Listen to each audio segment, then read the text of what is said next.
अध्यक्ष, एक्सेलेंसीज, मेरे सभी साथी मित्रों, सर्वप्रथम मैं एससीओ के कुशल नेतृत्व के लिए और कोविड-19 महामारी की चुनौतियों और बाधाओं के बावजूद इस बैठक के आयोजन के लिए राष्ट्रपति पुतिन को बधाई देना चाहूंगा। मुझे खुशी है कि हम इन कठिन परिस्थितियों के बावजूद एससीओ के तहत कोऑपरेशन और इंटीग्रेशन के एक व्यापक और प्रगतिशील एजेंडा को आगे बढ़ा सके। एक्सेलेंसीज, एससीओ में भारत के लिए यह एक महत्वपूर्ण वर्ष है। हम पहली बार एक समिट स्तर की बैठक SCO council of heads of government का आयोजन करने जा रहे हैं। इस बैठक के लिए एक व्यापक एजेंडा तैयार किया गया है, जिसमें आर्थिक सहयोग के मुद्दों पर विशेष ध्यान दिया गया है। हमने स्टार्टअप इकोसिस्टम में अपने समृद्ध अनुभव को साझा करने के लिए इनोवेशन एंड स्टार्टअप पर स्पेशल वर्किंग ग्रुप की स्थापना का प्रस्ताव रखा है। हमने ट्रेडिशनल मेडिसिन पर वर्किंग ग्रुप का भी प्रस्ताव रखा है, ताकि एससीओ देशों में पारंपरिक और प्राचीन चिकित्सा के ज्ञान और समकालीन चिकित्सा में हो रही प्रगति एक दूसरे के पूरक बन सके। एक्सेलेंसीज, भारत का दृढ़ विश्वास है कि इकोनॉमिक मल्टीलेटरिज्म और नेशनल कैपेसिटी बिल्डिंग के कॉम्बिनेशन से एससीओ देश महामारी से हुए आर्थिक नुकसान के संकट से उभर सकते हैं। हम महामारी के बाद के विश्व में आत्मनिर्भर भारत की दृष्टि के साथ आगे बढ़ रहे हैं। मुझे विश्वास है कि आत्मनिर्भर भारत वैश्विक अर्थव्यवस्था के लिए एक फोर्स मल्टीप्लायर साबित होगा और एससीओ क्षेत्र की आर्थिक प्रगति को गति प्रदान करेगा। एक्सेलेंसीज, एससीओ क्षेत्र से भारत का घनिष्ठ सांस्कृतिक और ऐतिहासिक संबंध रहा है। हमारे पूर्वजों ने इस साझा ऐतिहासिक और सांस्कृतिक विरासत को अपने अथक और निरंतर संपर्कों से जीवंत रखा। International north south transport corridor, Chabahar port, असगाबाद समझौते जैसे कदम कनेक्टिविटी प्रति भारत के मजबूत संकल्प को दर्शाते हैं।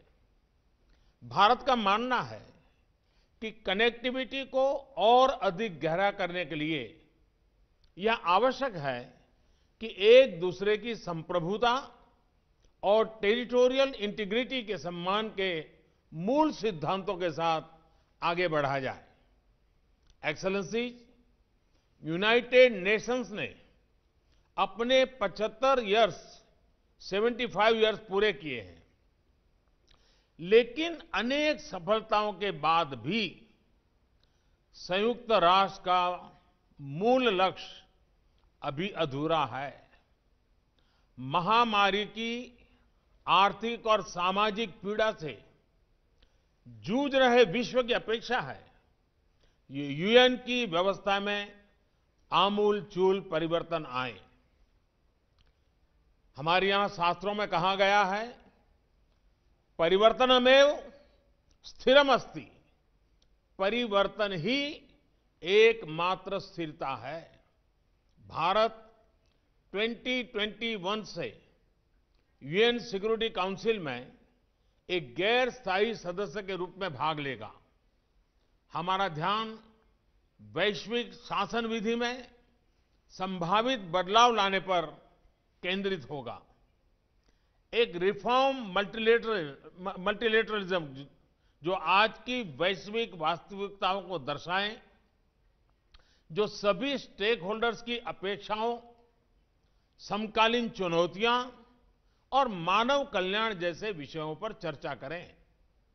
इस प्रयास में हमें एससीओ सदस्य राष्ट्रों का पूर्ण समर्थन मिलने की अपेक्षा है। एक्सेलेंसीज, सर्वे भवन्तु सुखिनः, सर्वे सन्तु निरामया, सभी सुखी और सभी रोगमुक्त रहे, यह शांति मंत्र भारत के समस्त मानव कल्याण के प्रति आस्था का प्रतीक है।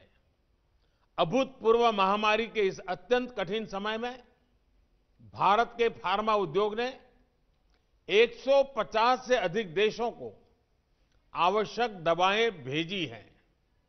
दुनिया के सबसे बड़े वैक्सीन उत्पादक देश के रूप में भारत अपनी वैक्सीन उत्पादन और वितरण क्षमता का उपयोग इस संकट से लड़ने में पूरी मानवता की मदद करने के लिए करेगा। एक्सेलेंसी, भारत का शांति, सुरक्षा और समृद्धि पर दृढ़ विश्वास है और हमने हमेशा आतंकवाद, अवैध हथियारों की तस्करी, ड्रग्स और मनी लॉन्ड्रिंग के विरोध में आवाज उठाई है।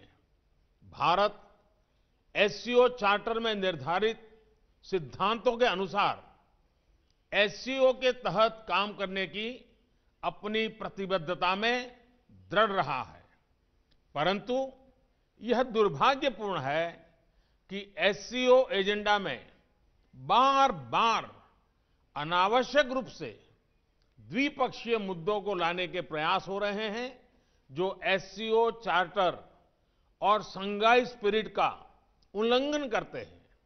इस तरह के प्रयास एससीओ को परिभाषित करने वाली सर्वसम्मति और सहयोग की भावना के विपरीत है। एक्सेलेंसी, मैं वर्ष 2021 में एससीओ की 20वीं वर्षगांठ पर एससीओ संस्कृति वर्ष मनाने के लिए पूर्ण समर्थन देता हूं। भारत का राष्ट्रीय संग्रहालय इस वर्ष हमारी साझा बौद्ध विरासत पर पहली एससीओ प्रदर्शनी आयोजित करने की प्रक्रिया में है। भारत की साहित्य अकादमी ने रूसी और चीनी भाषा में 10 भारतीय साहित्यिक कृतियों के अनुवाद का काम पूरा किया है और मुझे विश्वास है कि अगले वर्ष भारत महामारी मुक्त वातावरण में एससीओ फूड फेस्टिवल की मेजबानी करेगा।